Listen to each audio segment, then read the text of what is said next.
Hi. Motor supply of pupil movements is by the autonomic nervous system, with the sympathetic nervous system supplying the dilation and the parasympathetic system controlling constriction. A defect in the sympathetic supply to the eye, also called an oculosympathetic palsy, is Horner's syndrome. It makes the affected pupil smaller or myotic, causing the pupils to be unequal in size. This pupillary size difference is termed anisocoria. Here, the right pupil is slightly smaller than the left. When the lights are switched off, this anisocoria becomes more obvious as the normal left pupil dilates. The affected right pupil may also dilate, but more slowly. This is called a dilation lag.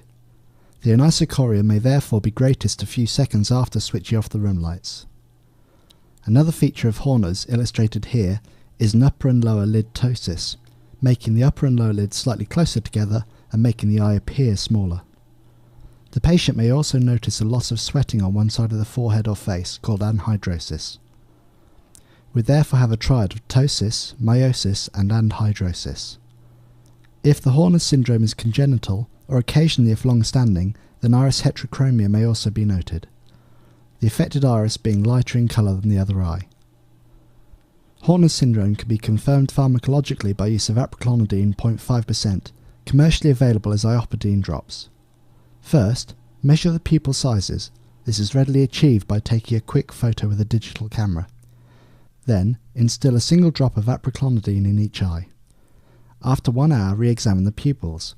Horner's syndrome is confirmed if the anisocoria is reversed, since aproclonidine has no effect on the normal pupil, but dilates the affected pupil. The ptosis may also disappear. Care is needed with infants under 6 months, as they have been reported to have become very lethargic after this test. An alternative test is a cocaine 4% test. Here, a single drop is instilled in each eye and the eye is re-examined after 1 hour. The cocaine dilates the normal pupil but has little or no effect on the Horner's pupil. The anisocoria is therefore increased, most noticeably in light conditions. Having now diagnosed a Horner's syndrome, we need to try and locate the cause.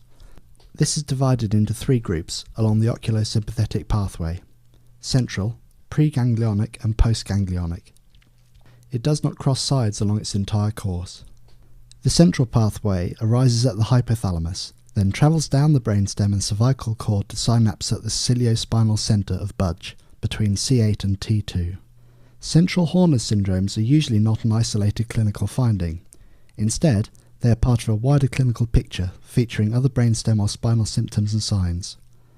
Causes of central lesions include stroke, tumour, syrinx, vascular malformations, trauma or demyelination. An example is lateral medullary or Wallenberg syndrome, caused by posterior inferior cerebellar artery ischemia. This features dysphagia, analgesia in the ipsilateral face and contralateral trunk and extremities, ipsilateral cerebellar ataxia, and rotary nystagmus. Skew deviation may occur with vertical diplopia. Suspected central lesions are usually investigated by imaging with MRI. From the ciliospinal centre, the second-order neuron leaves the spine and joins the sympathetic chain close to the lung apex and passes up to synapse at the superior cervical ganglion in the neck. This preganglionic pathway is damaged in a number of ways. The T1 nerve root may be damaged at birth with an associated brachial plexus palsy causing hand weakness termed a Klumpke palsy. Compression at the pulmonary apex may arise from a Pancoast lung tumour or breast cancer, and also TB, cervical rib or vascular anomalies. There may be associated shoulder tip or arm pain where the brachial plexus is affected. This presentation would indicate the need for a chest X-ray and appropriate referral. Neck surgery or trauma may also injure this preganglionic part of the pathway. The postganglionic pathway passes from the superior cervical ganglion onto the carotid plexus. It descends with the internal carotid artery to the cavernous sinus. Here, the fibres join the ophthalmic branch of the trigeminal nerve, passing through the superior orbital fissure into the orbital apex and become the long ciliary nerve before entering the eye. Sweating is not usually affected by postganglionic Horner's lesions due to division of the nerve supply at the carotid bifurcation. A Horner's syndrome associated with unexplained neck or facial pain should be considered as a carotid dissection and promptly investigated, usually by MR angiography.